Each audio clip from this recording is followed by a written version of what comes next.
मेरी पड़ोसन अपनी 16 साल की खूबसूरत जवान बेटी को मेरे घर छोड़ गई। उसे देखकर मेरी नीयत खराब होने लगी। एक रात मेरी पत्नी की तबीयत खराब हुई। मैंने उसे अस्पताल में भर्ती कर दिया। मौका पाकर मैं अपने घर आ गया और उस लड़की को अपने कमरे में ले गया। यह देखकर मेरे पैरों तले से ज़मीन निकल गई, क्योंकि उस लड़की ने मेरे सामने मेरी पड़ोसन बहुत ही खूबसूरत और जवान थी, और वह अपनी जवान बेटी को हमारे घर छोड़कर चली गई। उसे किसी और दूसरे शहर काम के लिए जाना था। वह लड़की बहुत ज़्यादा खूबसूरत थी। उसको देखकर मेरी नीयत गंदी हो गई। एक रात मेरी बीवी की तबीयत खराब हुई और वह अस्पताल में दाखिल हो गई। मौका पाकर मैं घर आ गया और उसको अपने कमरे में ले आया। यह देखकर मेरे पैरों तले से ज़मीन निकल गई। उस लड़की ने मेरे सामने अब सुनिए मेरी कहानी मेरी ज़ुबानी। शुरू करते हैं पूरी कहानी। हमारी पड़ोसन हमारे घर के पीछे गली में रहती थी और उसका मेरी बीवी के साथ अच्छे संबंध थे। एक दिन उसे किसी काम की वजह से दूसरे शहर जाना पड़ा, तो वह अपनी बेटी को हमारे घर छोड़कर चली गई। उसकी बेटी बहुत ही खूबसूरत थी। उसकी गोरी रंगत वह निहायत ही खूबसूरत थी। मैं उसकी खूबसूरती देखकर दंग रह जाता था। किसी गरीब को खूबसूरती मिलना भी खुशकिस्मत है। मैं उसके हुस्न को देखकर पूरी तरह पागल हो गया था। फिर मैंने एक रात अपने पत्नी के दूध वाले गिलास में नींद की गोलियां मिला दिया। फिर उसको वह दूध वाला गिलास पिला दिया, जिसे वह पीकर गहरी नींद में चली गई। मैं उठकर उस लड़की के कमरे में आ गया और फिर उसके बाद जो मैंने उस लड़की के साथ किया। खूबसूरत औरत हमेशा एक मर्द की कमज़ोरी होती है, जैसे वह ना चाहते हुए भी उसकी तरफ खींचा चला जाता है। और फिर खूबसूरत लड़कियों की तो बात ही कुछ अलग होती है। बहुत सी ज़्यादा खूबसूरत और कशिश औरतें तो खुद ब खुद मर्द भी उसकी तरफ बढ़ने लगता है। मेरे साथ भी कुछ ऐसा ही हुआ था। हमारी पड़ोसन को अचानक किसी दूसरे शहर जाना पड़ा। उसकी बेटी का स्कूल में पेपर चल रहे थे, इसलिए जाते हुए अपनी बेटी को हमारे घर मेरी पत्नी के पास छोड़कर चली गई थी। उसकी 16 साल की बेटी, जिसका नाम कोमल था, जिसे देखकर मेरे अंदर एक हलचल सी मच गई थी। मैं जब भी घर आता हूँ मेरे आगे पीछे होती, मुझे कभी पानी देती और कभी मेरे पास बातें करती। उसकी इस अदा ने मुझे बहुत परेशान कर दिया था। बस फिर उसकी अदा ने मुझे उसका दीवाना ही बना दिया, और यहाँ तक मैं उसे हासिल करने का आइडिया बनाने लग गया। उसे यहाँ आए हुए अभी एक दिन ही हुआ था। वह हम सब में बहुत अच्छी तरह घुल मिल चुकी थी। वह मुझे अंकल अंकल कहते ना थकती, जैसे हमारे घर पता नहीं कब से रह रही हो। मैं भी उसे बहुत ही प्यार से अपने घर में रख लिया था। उसकी खूबसूरती ने मुझे पागल ही कर दिया था। इतनी खूबसूरत लड़की मैंने आज तक ना देखी थी। खूबसूरत होने के साथ साथ वह बहुत समझदार लड़की थी। उसने तो आते ही मेरे पूरे घर को संभाल लिया था। पूरे घर में मेरे और मेरी पत्नी के अलावा कोई नहीं था। उसके आने पर बीवी बहुत ज़्यादा खुश थी, क्योंकि उसे भी किसी का साथ मिल गया था और दोनों मिलकर घर का काम बड़े आसानी से कर लेती थीं। और मेरी पूरी नज़र कोमल की खूबसूरती पर थी। एक दिन मैंने कोमल को चाय लाने को कहा, तो वह जल्दी से उठकर चाय बनाने के लिए किचन में चली गई। उस टाइम मेरी पत्नी ने छत पर गेहूं सूखने के लिए रखा था, और मैंने उस मौके का फ़ायदा उठाकर उसको अपने पास बैठा लिया और फिर उसकी खूबसूरती ऐसे ताकने लगा। मुझे पता ही नहीं चला, मैं ऐसा उसकी दीवानगी में खो गया। वह मुझे देखने लगी, पर मैंने उसे ऐसे इजहार किया। उसे कहा कि आज शाम को मैं उसे अपने साथ आइसक्रीम खिलाने ले जाऊंगा। यह सुनकर तो वह खुशी से खिल उठी थी। मैंने उसका हाथ पकड़ लिया। आइसक्रीम खाने के नाम पर ऐसे खुश हुई कि उसे कोई बहुत बड़ी खुशी मिल गई हो। मैं जानता था कि हमारी पड़ोसन तुलसी बहुत गरीब और विधवा औरत है। यह लोग ज़िंदगी की छोटी छोटी चीज़ों के लिए बहुत ही तरसते हैं, और मैं बस इसी बात का फ़ायदा उठाना चाहता था। थोड़ी देर बाद वह उठकर चली गई और मैं गहरी सांस भरी। आगे के लिए मैंने अपना आइडिया तैयार कर रखा था। कोमल ग्रीन कलर का सूट पहने मेरी पत्नी का हाथ बटा रही थी और उसमें और भी ज़्यादा खूबसूरत लग रही थी। वह मेरी पत्नी से कहीं ज़्यादा हसीन लग रही थी, और मैं चुपके चुपके उसे देख रहा था। वह भी कभी कभी मेरी तरफ देखकर मुस्कुरा देती थी। मेरी बीवी खाना पकाने में बिज़ी थी और मैं कोमल को देखने में। एक दिन अचानक से मेरी बीवी की तबीयत खराब हो गई और मैं उसे अस्पताल ले गया, लेकिन वहाँ जाकर मुझे पता चला कि उसे कुछ बीमारी है, इसलिए उसको जल्दी ही एडमिट करना पड़ा। लेकिन मैं दिल ही दिल में खुश भी था, क्योंकि मुझे कुछ और टाइम कोमल के साथ बिताने को मिल जाता। लेकिन डॉक्टर ने मुझे अस्पताल से घर आने ना दिया और मेरे सारे अरमानों पर पानी फिर गया। अगली सुबह जब मैं नाश्ता करने के लिए घर पहुंचा, तो उसने बड़ी नरमी से मेरा स्वागत किया। वह जल्दी से किचन में जाकर नाश्ता बनाने में बिज़ी हो गई और मेरे सामने दुपट्टे के बगैर बेझिझक घूम रही थी। उसके कपड़े इस तरह फिट अच्छे, उसका फिगर अलग से ही दिख रहा था। वह बार-बार मेरे करीब आती और मैं अपने होश खोने लगा था, जैसे उसके आगोश में आ चुका था। अचानक वह मुझसे पूछने लगी कि क्या मैं मौसी की अलमारी खोलकर देख सकती हूँ? मैंने कहा, भला उसमें पूछने वाली क्या बात है? वह तुम्हारी मौसी हैं, तुम उनकी अलमारी को खोल सकती हो। अलमारी भी तो तुम्हारी मौसी की ही है, इसमें पूछने वाली भला क्या बात है? फिर वह एक अदा से कहने लगी, फिर मुझे अलमारी की चाबी दो। मैं जल्दी से अपनी जेब से चाबी निकालकर उसे दे दी और अलमारी खोलकर अपनी मौसी की एक-एक चीज़ को देखने लगी। फिर उसने अपनी मौसी के सारे पुराने सूट निकाल कर मुझे दिखाए और पूछने लगी कि आपको उनमें से सबसे ज़्यादा कौन-सा पसंद है?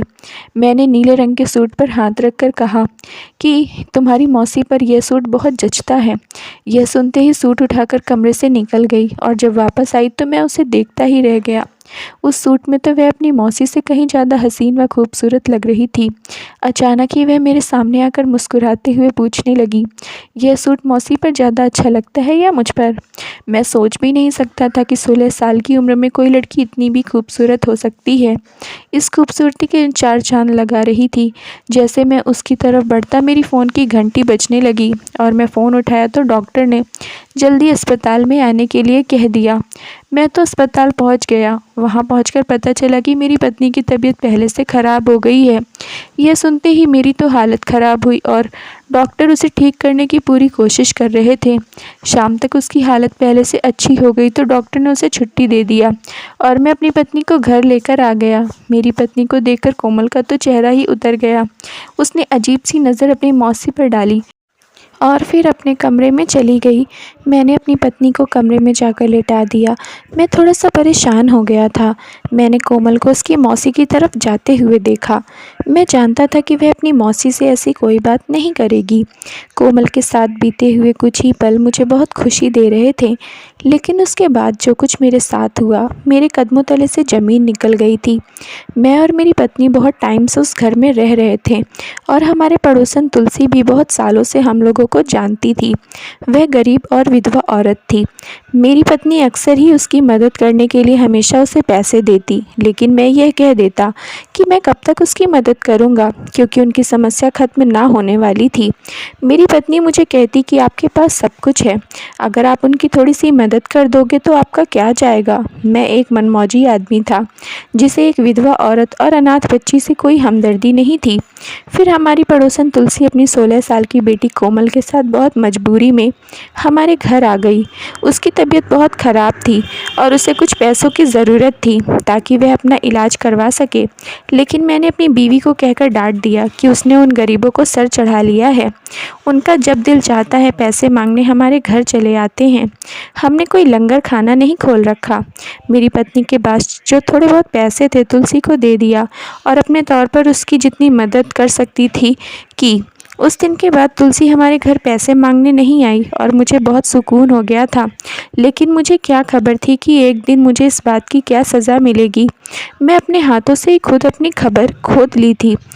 कोमल तो उस टाइम 16 साल की बच्ची थी। उसने मेरी सारी बातें सुनी और इसलिए उस दिन के बाद उसने कभी अपनी माँ को हमारे घर पैसे लेने के लिए नहीं आने दिया।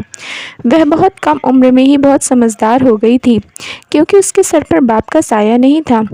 जब मैं अपनी पत्नी से कोमल की माँ के बारे में कड़वी बातें की तो कोमल ने खुद सारी बातें सुन ली थी और उसके दिमाग में मेरा एक शब्द बस गया था। वह मुझसे इस कदर नफ़रत करती थी कि वह किसी भी सूरत मुझे अपने इंतकाम का निशाना बनाना चाहती थी।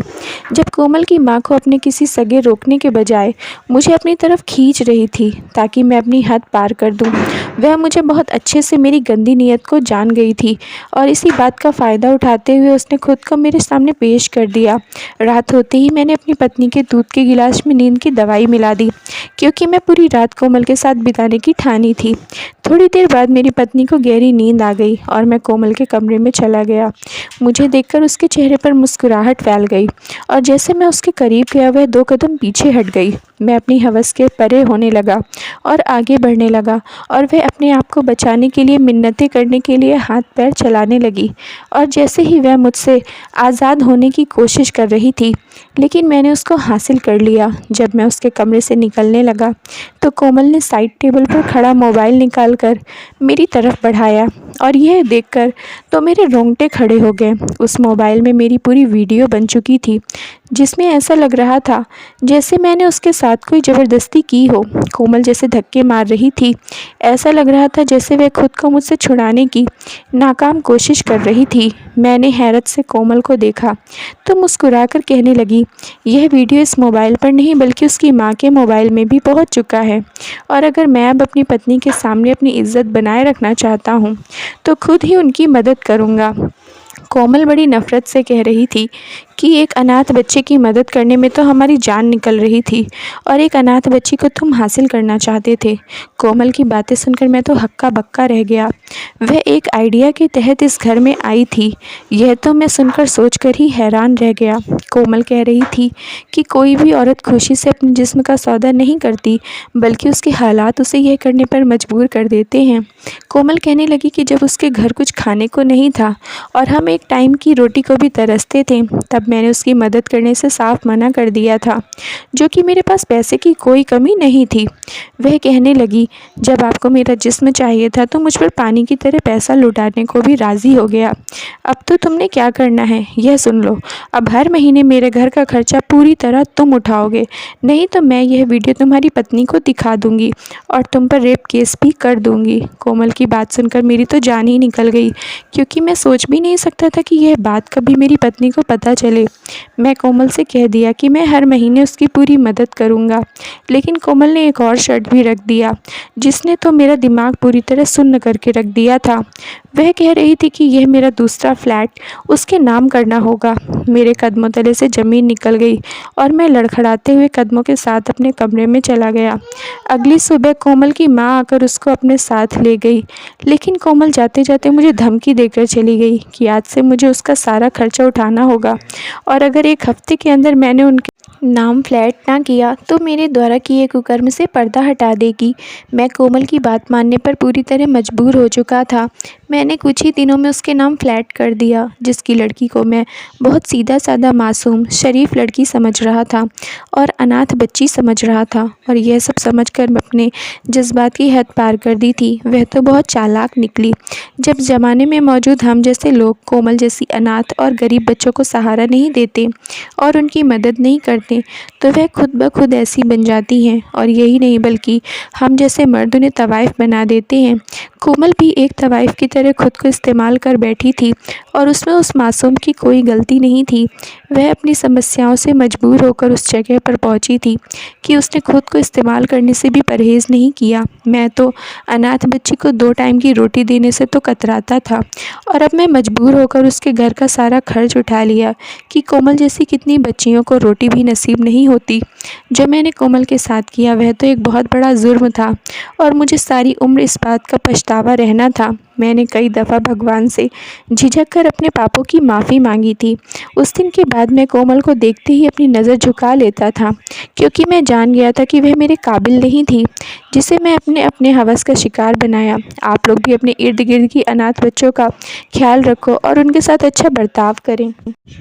Thank you friends. अगर आप लोगों को स्टोरी पसंद आई हो तो प्लीज़ लाइक कर दीजिए और चैनल को सब्सक्राइब कर लीजिए।